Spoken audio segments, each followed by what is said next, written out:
Allaha olan sevgini artırmağın yolları.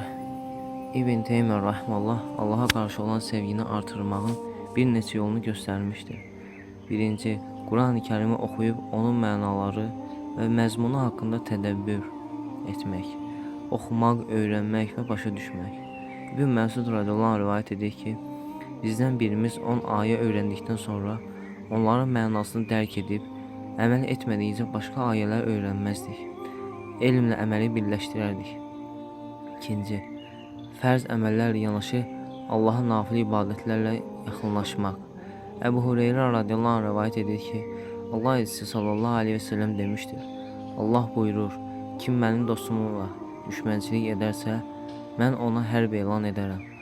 Qolumun mənə sevimli olan və onun vasitəsilə mənə yaxınlaşdığı ən gözəl əməl ona vacib buyurduğum əməllərdir. Qulum nafile ibadətləri yeni yetirməklə mənə o qədər yaxınlaşır ki, mən onu sevirəm. Onu sevdiyim təqdirdə onun eşidən qulağı, görən gözü, tutan əli və yeriyən ayağı olaram. Məndən diləsə ona dilədiyini verərəm. Sığınacaq istəsə ona sığınacaq verərəm. Mən görəcəyim bir işdə ölmək istəməyən müminin canını aldıqda tərəddüd etdiyim kimi heç bir şeydə tərəddüd etmirəm. Çünki mən onu yamanlıq etmək istəmirəm. 3. Hər bir vəziyyətdə Allahı dildə, qəlbdə və sözdə tərif etmək. Bəndənin sevgisinin dərəcəsi məhz bundan asılıdır. 4. O şeyə qarşı olan sevgiyə baxmayaraq, öz sevdiklərini Allahın sevdiklərinin yanında ikinci plana qoymaq. 5.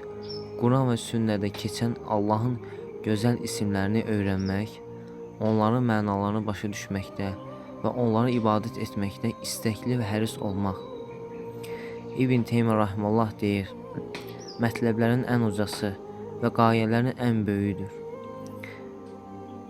Nəfslərin bilmək istədikləri və yönəldikləri şeylərin içərisində ən şərəflisidir. Allahın ismi və sifətlərini bilmək hidayətin əsasıdır. 6. Qəlbin Allah qarşısında zəll olması. 7. Gecənin son 1/3-də Rəbbinin kitabını oxuyaraq bağışlanma diləmək və tövbə etmək. 8. Allahın verdiyi bütün gizli və aşkar nemətləri etiraf etmək. Əgər şükr etsəniz, sizə olan nemətimi artıracağım. Yox, əgər nankörlük etsəniz, mənim əzabım həqiqətən də şiddətlidir. İbrahim surəsi 7-ci ayə. 9. Qəlblə Allah arasında girən hər şeydən uzaqlaşmaq. Deyək ki, əgər atalarınız, oğullarınız, qardaşlarınız, övrətləriniz, qəbilələriniz, qazandığınız mallar, kasad olmasından qorxduğunuz ticarət, xoşunuza gələn məskənlər sizə Allahdan və onun peyğəmbərindən və Allah yolunda cihad etməkdən əzizdirsə, Allahın əmri gəlincəyə qədər gözləyin. Allah fasiqləri doğru yola yönəltməz. Ət-Təvbə surəsi 24-cü ayə. İbn Teymiyyə rahimehullah deyir, Allahın rəsulunu ardınca getməyib, onun əmrlərini başqa əmrlərdən üstün tutmayıb, onu sevdiyini bəyan edənlər yalan danışırlar. Allaha, peyğəmbərinə iman gətirdik, itaət etdik deyər, bundan sonra isə onlardan bir dəstə peyğəmbərdən üz çevirər. Belələri mömin deyirlər.